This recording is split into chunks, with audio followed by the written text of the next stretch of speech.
ఒకప్పుడు ఒక గ్రామంలో ఇద్దరు వ్యాపారస్తులు ఉండేవారు. వారిద్దరిలో ఒకరు భీము, చాలా తెలివైనవాడు, అత్యాశపరుడు. మరొకరు కృష్ణ, అమాయకుడు, నిజాయితీపరుడు.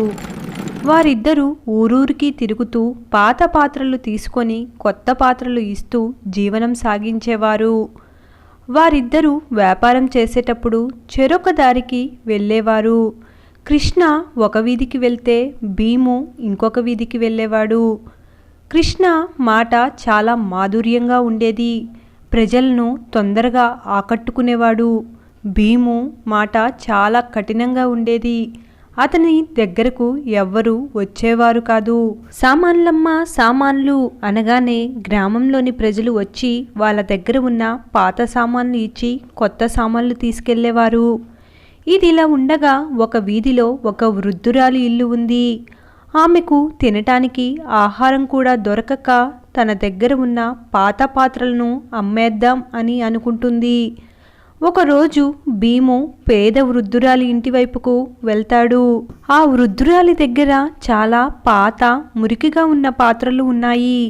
అందులో ఒక వెండి గిన్నె కూడా ఉంది. కానీ ఆ వెండి గిన్నె మురికి పట్టి కలర్ మారిపోయి మామూలు గిన్నెలలో కలిసిపోయింది.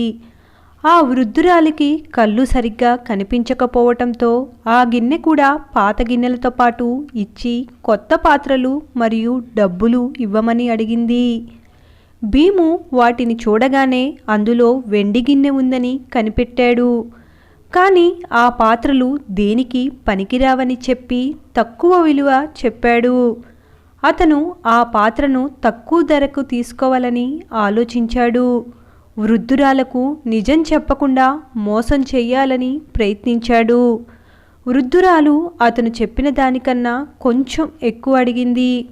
కానీ భీము దానికి అస్సలు ఒప్పుకోలేదు. అవి ఎందుకు పనికిరావని చెప్పి అక్కడ పడేసి వెళ్ళిపోయాడు. కాసేపటికి అక్కడికి కృష్ణ వచ్చాడు. రెండమ్మా రండి, పాత సామాన్లు కొంటాం అని అరవటం మొదలుపెట్టాడు. ఈసారి వృద్ధురాలు సరే ఎంత ఇస్తే అంతే తీసుకుందాం అనుకొని మళ్ళీ పాత్రలను తీసుకొని వస్తుంది. రాము ఆ పాత్రలను చూసి అందులో వెండి గిన్నె ఉందని గమనించాడు.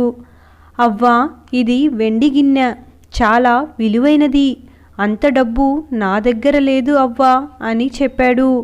అవ్వ, నా దగ్గర తినటానికి ఏమీ లేదు బాబు, చాలా ఆకలిగా ఉంది, ఎంతో కొంత ఇవ్వు పర్వాలేదు అని చెప్పింది అవ్వ. విలువను సరిగ్గా చెప్పి వృద్ధురాలకు మంచి ధర ఇచ్చాడు కృష్ణ. కృష్ణ వెళ్ళగానే భీము మళ్ళీ అవ్వ దగ్గరికి వస్తాడు. అవ్వా, ఇంతాక తీసుకువచ్చిన సామాన్లు తీసుకొనిరా, ఎంతో కొంత ఇస్తా అన్నాడు భీము.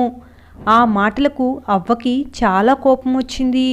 నువ్వు నా పాత్రలు దేనికి పనికిరావని చెప్పావు కదా, కానీ వేరే వ్యాపారి నా పాత్రలను తీసుకొని దానికి సరిపడా డబ్బు ఇచ్చి వెళ్ళాడు అన్నది వృద్ధురాలు.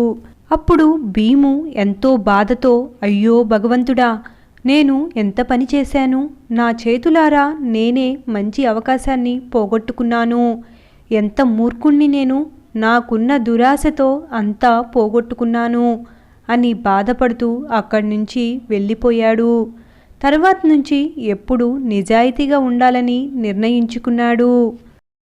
నీతి: దురాశ దుఃఖానికి చేటు, ఉన్నదానితో సంతృప్తి చెందాలి. విన్నారు కదా ఫ్రెండ్స్, ఈ కథ కనుక మీకు నచ్చినట్లయితే ఒక లైక్ చేసి షేర్ చేయండి. మరెన్నో మంచి కథల కోసం సబ్స్క్రైబ్ చేసుకోండి. Thanks for watching.